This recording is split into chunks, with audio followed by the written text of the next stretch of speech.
আগামী দিনে এই বিজেপি সরকারকে উত্থান করে ফেলতে হবে পশ্চিম বাংলা থেকে।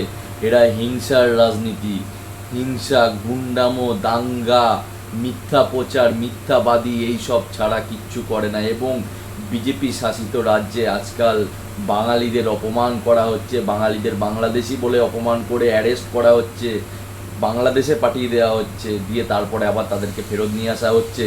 কিন্তু এই জিনিসগুলো হবে কেন? বিজেপি শাসিত রাজ্যে মেনলি কেন হবে? তারা ভোট দিয়েছে মানে তারা এই দেশের নাগরিক। তুমি ব্যর্থ বিজেপি। তুমি বাইরের আতঙ্কবাদী বলো, বাইরের সন্ত্রাসবাদী বলো, বাইরের দেশের শত্রু বলো, সবাইকে নিজের দেশে ঢুকিয়ে বসে আছো। তুমি ব্যর্থ ঠিকমতো মানুষকে প্রোটেকশন দিতে।